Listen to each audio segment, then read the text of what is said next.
A, B, C, D, E, F, G, H, I, J, K, L, M, N, O, P, Q, R, S, T, U, V, W, X, Y, and Z.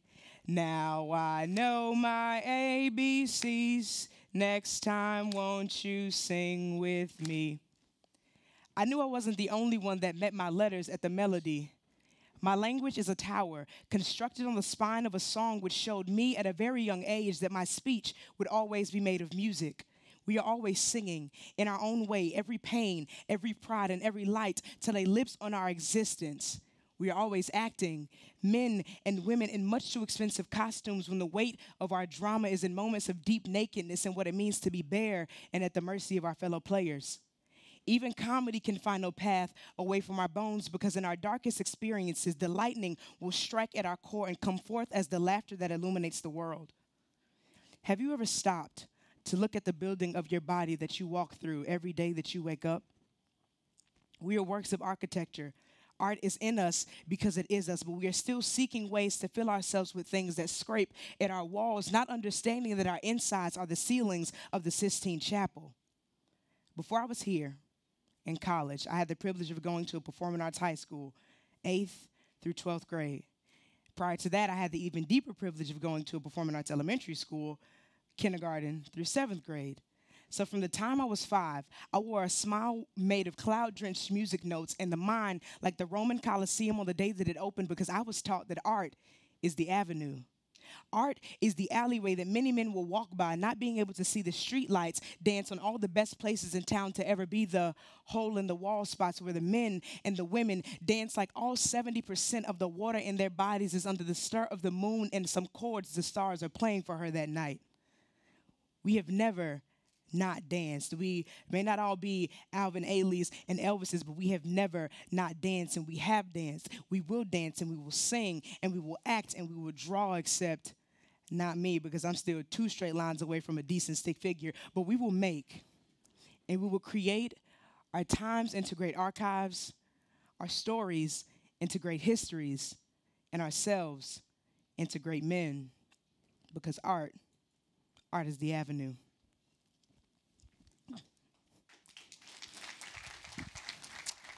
So when I was a child, I went to a after-school kind of summer camp program located in the area I grew up. It was a predominantly Caucasian area, a little bit more affluent than my family was at the time, and we were on our way back from a field trip. And there was a young lady on the bus. She had sickle cell anemia, and I'm not exactly familiar with the particulars of this disease, but she was having some type of episode on the bus.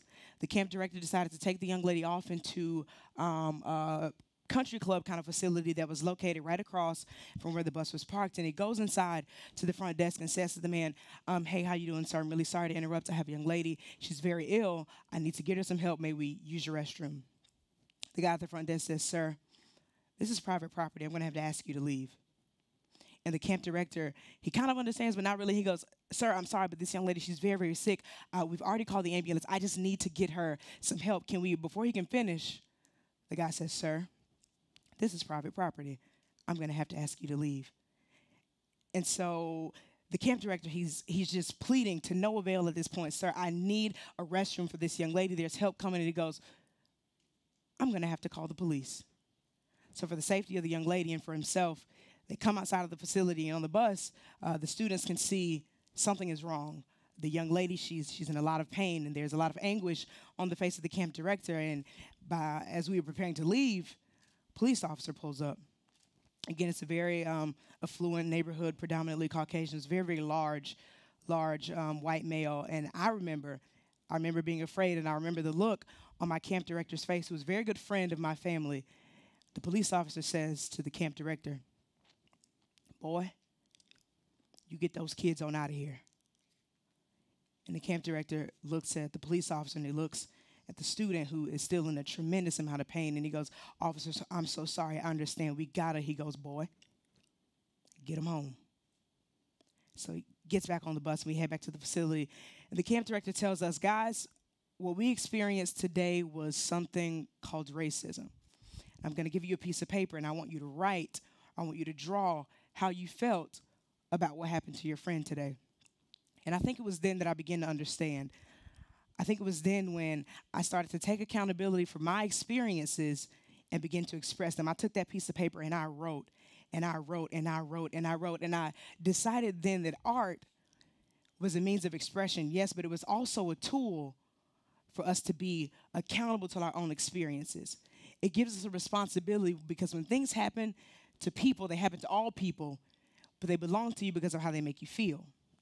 So, in understanding that, I began to continue in my art, which is now turned into a spoken word, and I began to understand that what happens with art is that it's a tool for expression, yes, but it's also a tool for unification. It's also a tool for empathy because once you begin to understand how things make you feel, you don't want to give those feelings to other people. If they're good feelings, you go, that's great, I love it. Let me give this to someone else. And using that energy, we create a more compassionate humankind, and we begin to develop and teach ourselves how to retain our humanity and encourage that in other people. The good thing about that is people kind of like it. It's one of those things where, you don't want to share all your personal life stories, but in sharing how you feel, people relate to that, and I have proof. The entire career of Taylor Swift.